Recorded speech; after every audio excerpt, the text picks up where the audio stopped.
Hello everybody, today we are going to see how an intermediate code is generated. So this intermediate code generation phase comes after the semantic analysis phase in the phases of compiler.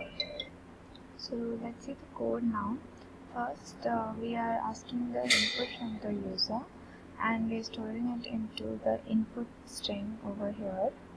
Okay, once I have done, I create a string tokenizer object and I separate it using a space. Now what I do is I will have to require, I need three things. First are two operands and one will be the operator.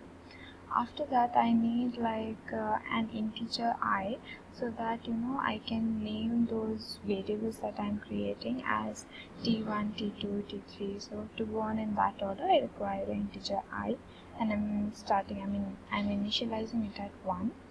Now I have to run the loop till my input dot length will be greater than 3.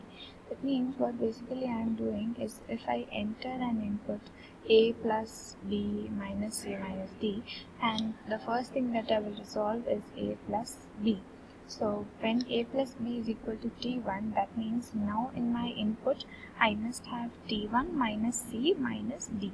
So to do that, at the last I will get any variable t and some number, and I will have a space. So its length will be greater than 3. So according to that logic, I have put the condition over here, input dot length is greater than 3. After that, I have initialized the string tokenizer again to read from the starting position. Once I'm done with that, what I do is I create a check variable equal to 0. That is because I want this particular block to execute only once. After that, I have run a loop till I have more tokens. So if my check is equal to 0, then I must have two operands and one operator. So I take those as input over here, and then I print the value, that's t, and then the I value is equal to the operand 1, operator, and operand 2, and I increment the check value.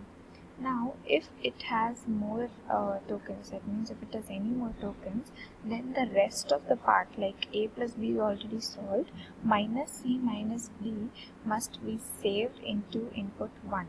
Once that is done, my input value must be again replaced. Okay, it must be totally changed. That means I must have t1 and then minus c minus d, which is stored in input 1.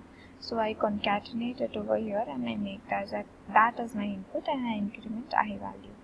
Now for the next iteration again, I will read from the starting. That means I'll be reading from t1. So once I read from t1, again I enter this loop. That means it has more tokens, and so it will carry on. That's very simple. I'll run the code. Input is a plus b minus c and minus d. So you can see that t1 is equal to a plus b, t2 is equal to t1 minus c, t3 is equal to t2 minus d.